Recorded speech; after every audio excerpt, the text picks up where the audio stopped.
السلام علیکم dear readers, کیسے ہیں آپ سب؟ امید کرتی ہوں خیریت سے ہوں گے۔ چلیں شروع کرتے ہیں بے پناہ پیار کی قسط نمبر 42۔ امید کرتی ہوں آپ کو قسط پسند آئے گی۔ اگلی صبح مصروفیت اپنے ساتھ لے کر آئی تھی۔ عیسیٰ تو آفس سے چھٹی کرنا چاہتا تھا۔ اس کا کہنا تھا کہ میری نئی نئی شادی ہوئی ہے، میں اگلے 1 مہینے کے لیے ہر کام سے ریزائن دیتا ہوں۔ لیکن اس کی سننی کس نے تھی؟ بیچارے کو سلمان صاحب کی گھوڑیوں کی بدولت آفس جانا پڑتا تھا۔ دوسری طرف انس اپنے آپریشن کے لیے نکل چکا تھا۔ یہ اس کا اہم ترین آپریشن تھا، جس کی کامیابی یا ناکامی کا ساتھ ہزاروں بچوں کی زندگیاں منسلک تھیں۔ اور ان سب کے برعکس عاصم صاحب اپنے ہنی مون کے لیے ترکی روانہ ہو چکے تھے، کیونکہ ان کا کہنا تھا میں اپنی زندگی کے حسین ترین دن صرف اپنی بیوی کے ساتھ رومانس کر کے گزارنا چاہتا ہوں۔ خیر، یہ بات عاصم نے صرف زنیرہ سے کہی تھی، جس پہ زنیرہ نے اپنا سر دیوار میں مارنا چاہا۔ باقیوں کو کچھ کہنے کی ضرورت نہیں تھی، کیونکہ ہر کپل ہی ہنی مون پہ جاتا ہے۔ سولجرز بی ریڈی، اور یاد رکھیے گا، زندگی اور موت اللہ کے مقررہ وقت پہ آنی ہی آنی ہے۔ اگر وطن کی خدمت کر کے شہادت نصیب ہو جائے تو اس سے بہترین نصیب ہو ہی نہیں سکتے۔ یہ سوچ کر اندر جائیے گا کہ جیت کر آئے تو غازی کہلائیں گے، اس کے برعکس صورت شکست میں شہید کہلائیں گے۔ بس آپ کو مخلصی کا دامن تھامے رکھنا ہے۔ وہ ہر بار ایسے ہی کرتا تھا، اپنے ساتھیوں کا احکام الہی اس انداز میں سناتا تھا کہ ان کا دل لذت ایمان سے ہر بار بھر جایا کرتا۔ یس سر، سب نے یک زبان ہو کر کہا اور اپنی اپنی پوزیشنز سنبھالتے اگلے آرڈر کے لیے بالکل تیار تھے۔ پوزیشنز کا بیڑا غرق کر دیا میں نے، سوری۔ اندر کا ماحول انس کی توقع کے عین مطابق تھا۔ اس کھنڈر نما جگہ پر ہر طرف نشہ اور ادویات کی بدبو پھیلی تھی، مگر وہاں کوئی موجود نہیں تھا۔ سر، یہاں تو کوئی نہیں ہے، سولجرز کے کہنے پہ انس نے مسکرا کر اس کی جانب دیکھا۔ ہاں بالکل، یہی توقع تھی مجھے بھی۔ کیا مطلب سر؟ اسے سمجھ نہ آئی۔ مطلب یہ کیپٹن حسن کہ یہاں سب موجود ہیں، مگر وہ 1 منٹ کو رکا اور پھر سامنے دیکھتے گویا ہوا۔ ہماری نظروں سے اوجھل رکھنے کی کوشش کی گئی ہے۔ اس کی بات سنتے باقی سب چپ ہو گئے کہ وہ جانتے تھے میجر انس شاہ کسی بھی آپریشن پہ بغیر ریسرچ کے نہیں آیا کرتا۔ I will count till 10 and you guys have to go right side. Captain Hasan, you just follow me. اس کے حکم کو مانتے سب اپنی اپنی پوزیشنز سنبھال چکے تھے کہ انس نے بھی گنتی شروع کی۔ 10 9 8 7 6 5 4 3 2 1۔ یہ ایسے وہ گنتی گن رہے جیسے وہ ہوتا ہے نا، ڈیڈ لائن سے پہلے گنتے ہیں کہ ہاں بھئی اب تمہارا وقت پورا ہو گیا، اس طرح۔ سولجرز فاسٹ، تیزی سے کہتے انس خود سامنے والے کمرے کی جانب بڑھ گیا، جبکہ باقی سولجرز انس کی بتائی جگہ کی جانب۔ سامنے کا منظر دیکھتے کیپٹن حسن کو بھی ایک پل کے لیے ڈر سا لگا، لیکن وہ ایک فوجی تھا، ڈرنا اس پہ حرام تھا۔ اپنے ساتھ کھڑے میجر انس شاہ پہ نظر ڈالتے ہی اسے ڈر جاتا محسوس ہوا کہ انس کے چہرے پہ تو ڈر کے دور دور تک کوئی تاثرات نہیں تھے۔ سامنے بیٹھے نفوس ایک دم حیران و پریشان ہوئے تھے کہ یہ سب کیا ہو گیا، انس یہاں کیسے؟ جبکہ ان کی سب سے بڑی کمزوری یہ تھی کہ وہ سب کے سب نشے میں تھے۔ ان میں سے ایک آدمی ہاتھ میں شراب کی بوتل لیے انس کی جانب بڑھا، جس سے ایک ہی وار میں انس زمین بوس کر چکا تھا۔ You ready captain? کیپٹن حسن سے پوچھا۔ یس سر۔ انس کی بہادری دیکھتے کیپٹن حسن بھی پرجوش ہوتے آگے بڑھے۔ وہ دونوں مل کر بہت آسانی سے سب غداروں کا صفایا کر چکے تھے۔ یہ سب انس نے پری پلان کر کے رکھا تھا، جیسے وہ جانتا تھا یہاں آنے پر کیا معاملات ہوں گے۔ دوسری جانب باقی کے سولجرز کمرے میں نیم بے ہوش بچیوں کو بحفاظت باہر نکال چکے تھے۔ وہ 20 فوجی جہاں بچیوں کو بچا رہے تھے، وہیں میجر انس شاہ ان 20 کے برعکس اکیلا سب غداروں پہ بھاری پڑ رہا تھا۔ یہ طاقت اس کی جسمانی طاقت بعد میں تھی، پہلے اسے بارگاہ الہی سے ایمان کی طاقت سے لبریز کیا گیا تھا۔ ہر شخص ایسے ہی بہادر ہو سکتا ہے، بشرط یہ کہ ایمان کی دولت سے مالا مال ہو تو۔ ویسے یہ بات تو بالکل صحیح کہی ہے، جس میں ایمان کی دولت ہوتی ہے نا، وہ سب کر سکتا ہے۔ عاصم سنے نا، اس کا بازو ہلاتے معصومیت سے بولی۔ جانے عاصم سنائے نا، زنیرہ کو اپنے حصار میں لیتے محبت سے گویا ہوا۔ مجھے بھوک لگ رہی ہے۔ بیچاری کو سچ میں بھوک لگی تھی، کیونکہ کل رات سے اس نے کچھ نہیں کھایا تھا۔ میری ایک شرط مان لو، پھر جو کہو گی وہ کھلاؤں گا۔ اس نے شرط رکھی۔ کون سی شرط؟ وہ الجھی۔ پہلے بتاؤ، مانو گی شرط؟ آئی برو چکاتے کہا، جبکہ آنکھوں سے شرارت صاف جھلک رہی تھی، جسے بھانپتے زنیرہ تپ کے بولی، آپ یہاں ہنی مون پہ مجھ سے شرطیں لگانے آئے ہیں؟ نہیں، میں شرطیں تھوڑی لگا رہا ہوں، میں تو وہ کر رہا ہوں جو ہنی مون پہ کرنے آتے ہیں۔ چھچوری حرکتوں میں اور باتوں میں اس چھچورے سے کوئی نہیں جیت سکتا۔ گہرا سانس ہوا کے سپرد کرتے سوچا۔ اچھا بولیں، کیا شرط ہے؟ نظروں کا رخ پھیر کر بولا۔ زیادہ کچھ نہیں، بس 2 کسز میری، 100 ڈشز تمہاری۔ زنیرہ اسے گھور کر رہ گئی کہ یہ شخص کسی وقت چین نہیں لینے دیتا تھا۔ حد ہے یار، 2 کسز 100 ڈشز۔ عاصم، اس سے پہلے وہ آگے بولتی، عاصم اس کے گال پہ لب رکھتے اس کی بات کاٹ چکا تھا۔ جانے عاصم، اگر کھانا کھانا ہے تو شرط ماننی پڑے گی۔ آپ کو مجھ سے بالکل پیار نہیں ہے، میں گھر جا کر امی سے شکایت کروں گی آپ کی۔ اور کچھ سمجھ نہ آیا تو ایموشنل حربہ آزمایا۔ اچھا ٹھیک ہے۔ زنیرہ کو لگا عاصم کو عقل آ گئی، لیکن بیچاری کی خوش فہمی تھی۔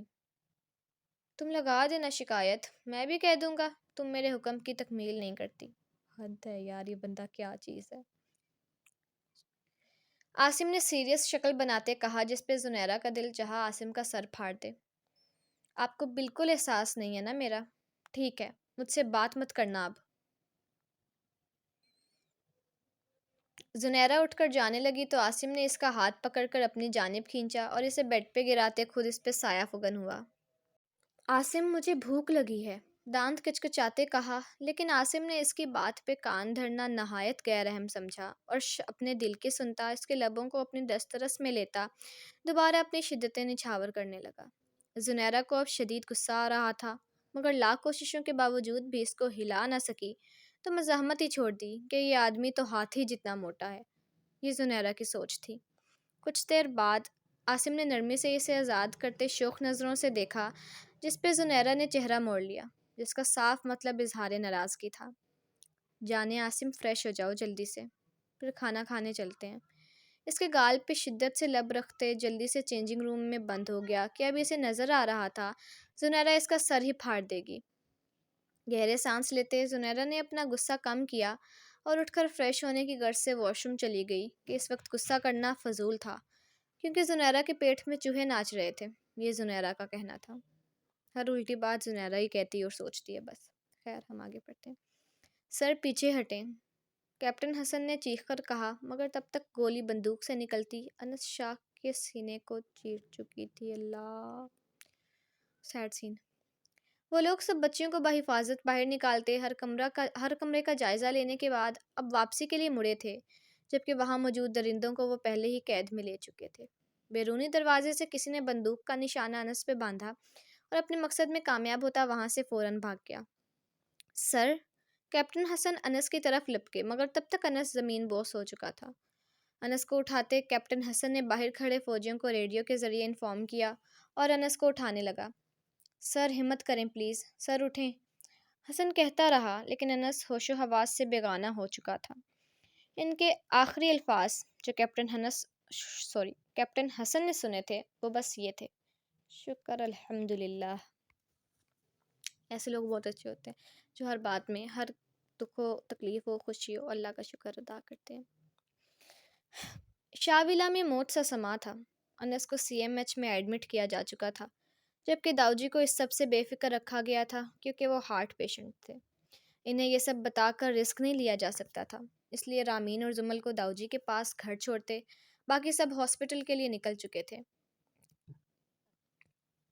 زویا ایک دم خاموش تھی، کوئی ری ایکشن نہیں تھا، کوئی ایکسپریشن نہیں تھا اس کے چہرے پہ۔ جس شخص کو خود سے زیادہ چاہیں، ٹوٹ کر چاہیں، اس کی دوری کا سوچنا بھی خود میں حشر قائم کرنے کے مترادف ہوتا ہے، اور اس وقت یہی حال زویا کا تھا۔ ڈاکٹر کو آپریشن تھیٹر سے باہر آتے دیکھ عیسیٰ آگے بڑھا، جبکہ زبان لڑکھڑا گئی کہ اندر جان سے پیارا بھائی تھا جو زندگی اور موت کے درمیان جھول رہا تھا۔ میجر کی حالت سیریس ہے، اگلے 2 گھنٹوں تک ہوش آ جاتا ہے تو ہی ہم کچھ کر سکتے ہیں، ورنہ وی آر سوری۔ عیسیٰ کا کندھا تھپتھپاتے ڈاکٹر جا چکا تھا۔ یہ ڈاکٹر کیسے اتنی آسانی سے بات کر لیتے ہیں؟ انہیں کوئی فرق ہی نہیں پڑتا، ایموشن لیس ہوتے ہیں۔ مگر عیسیٰ تو وہیں بت پنا رہ گیا تھا۔ زویا نے لڑکھڑاتے قدم اٹھائے اور بغیر کسی کی بھی پرواہ کیے آپریشن تھیٹر کی جانب چلی گئی۔ کسی کو بھی ہوش نہیں تھا، نہ اپنا نہ ارد گرد کا۔ گھر کا لاڈلا بیٹا زندگی کی جنگ لڑ رہا تھا، کسی کو بھی اپنا ہوش نہ تھا۔ زویا آپریشن تھیٹر میں داخل ہوئی تو سامنے لیٹے انس کو، جو مصنوعی تاروں میں لپٹا نہ جانے کب کا بیمار لگ رہا تھا، اسے دیکھتے دل میں درد سا اٹھا۔ شاہ جی، ڈرپ میں انجیکشن انسرٹ کرتے نرس نے زویا کو دیکھا تو اسے روکنا چاہا، جبکہ زویا سب کو نظر انداز کرتی انس کی طرف بھاگی اور اس کے بیڈ کے پاس زمین پر بیٹھ کر اسے دیکھنے لگی۔ اس کا ہاتھ اپنے ہاتھوں میں تھامتے لبوں سے لگایا۔ میم، آپ یہاں نہیں آ سکتی، آپ کو باہر جانا ہوگا، مجھے شاہ جی کے پاس رہنا ہے۔ پچھلے 5 گھنٹوں سے وہ خاموش تھی، اب بولی تو دل پھٹا تھا، دل کا غبار باہر آ گیا۔ وہ چیخی تھی، مجھے کوئی ان سے دور نہیں کر سکتا، اٹھیں شاہ جی، آپ کی زویا آپ کو بلا رہی ہے۔ اس کے لہجے میں لڑکھڑاہٹ نہیں تھی، وہ پراعتماد تھی کہ اس کا انس، اس کے شاہ جی اسے سن رہے ہیں۔ میم، آپ کو اس سے پہلے کہ نرس اسے پھر سے باہر جانے کا بولتی زویا نے اس کو ٹوکا۔ آپ کو سمجھ نہیں آ رہا؟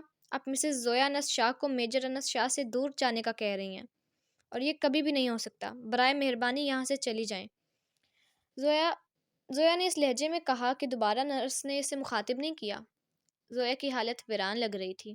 نرس بغیر کچھ بولے وہاں سے چلی گئی، جبکہ زویا صرف انس کے چہرے کو تک رہی تھی۔ شاہ جی، آپ میرے ساتھ ایسا نہیں کر سکتے، وہ سسک رہی تھی۔ اٹھیں نا، آپ کی زوئی آپ کے بغیر نہیں رہ سکتی، آپ جانتے ہیں نا۔ اس کے ہاتھ پہ سر ٹکاتے وہ بے خود ہو رہی تھی۔ میرے ساتھ ایسا نہ کریں، میں مر جاؤں گی آپ کے بغیر۔ آپ نے بولا تھا نا، آپ کے لیے میرے سے دور رہنا برداشت کے قابل نہیں ہے۔ مجھ سے بھی آپ سے دور نہیں رہ جاتا، میں آپ کے بغیر 1 منٹ نہیں رہ سکتی۔ آپ پلیز ایسا نہ کریں نا، آپ پلیز اٹھ جائیں نا، آپ کی زوئی مر جائے گی۔ اس کے آنسو انس کی ہتھیلی پر گر رہے تھے۔ زویا نے انس کا ہاتھ تھاما ہوا تھا کہ اس سے اس کی ہاتھ کی انگلی ہلتی محسوس ہوئی۔ زویا نے فوراً سر اٹھایا اور انس کے چہرے کو دیکھا جہاں اس کی پلکیں لرز رہی تھیں۔ شاہ جی، ڈاکٹر، زویا نے ڈاکٹر کو آواز دی، جس پہ باہر کھڑا عیسیٰ اندر کی جانب بڑھا۔ اندر آ کر اس نے دیکھا تو زویا انس کے چہرے پر ہاتھ رکھ کے اسے اٹھانے کی کوشش کر رہی تھی۔ عیسیٰ دیکھو، شاہ جی کو ہوش آ رہا ہے، ڈاکٹر کو بلاؤ۔ زویا کی بات سنتے ہی عیسیٰ باہر کی جانب بھاگا۔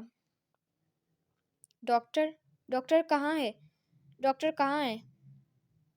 اس کی بات سنتے ہی ڈاکٹر جلدی سے آپریشن تھیٹر کی جانب گئے۔ اٹ واز ان ایکسپیکٹڈ، آپ سب باہر جائیں، ہمیں چیک کرنے دیں، ڈاکٹر نے سب کو دیکھتے کہا، مگر اشارہ زویا کی طرف تھا جو کہ انس سے چپکی ہوئی تھی، جبکہ زویا نے ڈاکٹر کی بات سنتے جلدی سے نفی میں سر ہلایا۔ عیسیٰ اس کی حالت سمجھ رہا تھا، اس لیے ڈاکٹر کو اشارہ کیا، جس پہ ڈاکٹر نے باقی سب کو کمرے سے نکال دیا، مگر زویا کو وہیں رہنے دیا کہ اس کی حالت کسی سے چھپی نہیں تھی۔ اس کا پورا وجود کپکپا رہا تھا۔ کوئی بھی دیکھتا تو انس شاہ پہ رشک کرتا کہ اس کی بیوی اس سے کتنی محبت کرتی ہے۔ اپنے سامنے ہوتی کارروائی دیکھتے زویا کا دل بہت زور سے دھڑک رہا تھا کہ کہیں انس اس سے دور نہ ہو جائے۔ اس کی دوری کب برداشت تھی؟ ابھی تو وہ پاس آیا تھا، اتنی جلدی دوری؟ یہ ممکن نہیں تھا کہ زویا اس کی دوری برداشت کر کے زندہ رہ پاتی۔ اس کی زندگی کا انحصار انس کی زندگی پر تھا۔ انحصار تو ہمیشہ محبت پہ ہی ہوتا ہے، بے پناہ پیار پہ ہوتا ہے۔ اس کا پیار اس کے سامنے تھا، وہ کب اپنے پیار کے بغیر رہ سکتی تھی؟ اللہ جی، میری زندگی بھی میرے شاہ جی کو لگا دیں، لیکن پلیز انہیں ٹھیک کر دیں، آپ کو آپ کے پیارے محبوب صلی اللہ علیہ وسلم کا واسطہ۔